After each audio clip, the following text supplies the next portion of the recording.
Whereas you ask your average person out there, doesn't learn Torah, doesn't do mitzvot, doesn't do anything out there. You ask him, what are you in school for? He doesn't know. Do you want to get married? I'm not sure. You're married now. You're going to have kids? Nah, I'm not really sure. What's your ambition? You just started working for our company. What do you want to do? Oh, I want to be the CEO. Okay, fine. How do you want to get there? Oh, I don't know. Like, they don't know anything.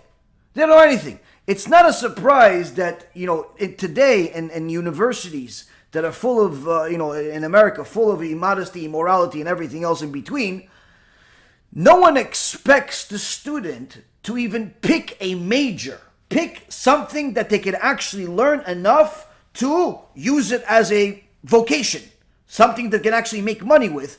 Schools, parents, no one expects the kid to pick anything until his junior year, meaning that by the time he actually picked a subject that may have anything to do with his or her life, you've already spent 2.5 to 3 years of your parents' money or the government's money or both just to figure it out.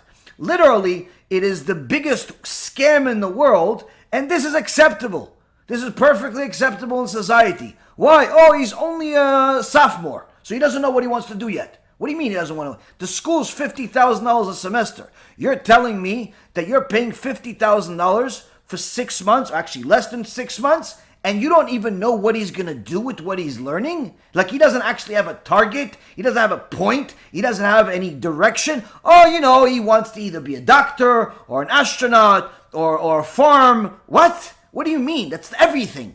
You might as well say he wants to be something. Like, you're telling me you're spending $50,000 or more for a few months just for him to go hang out with his friends, do some drugs, be promiscuous, go to parties, and you're okay with that for at least the first 2.5 to 3 years? And even after 3 years, he could still change his major and his decision. And even after 4 years, he's most likely not even going to use that degree for real life.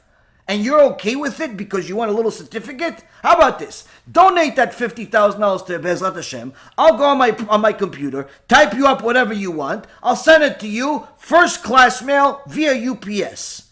Okay? I'll even put it in a frame for you. You can pick the color. And that's it. Put it on the wall. Save yourself the money. Keep the kid at home. Send him to a yeshiva. It's unbelievable what has become acceptable in society because the parents are confused. The kids are confused. Parents have no idea what's the purpose of life and they're already in their 40s and 50s and 60s. Of course, the kid doesn't know what the purpose of life is. All he knows is whatever desire he has to fulfill it. No different than a dog. No different than a cat. No different than a bull. No different than a ram. No different than any other beast in the world walking among men. The reality is, Rabotai, is that when a person is removed from a Kadosh Baruch Hu, removed from a Torah, they simply have the life of an animal, just an animal that's walking on two. No direction. What's directing them is their lust. Lust for honor, lust for money, lust for intimacy, and so on and so forth. So you see here that the decisions that they make more often than not are disastrous.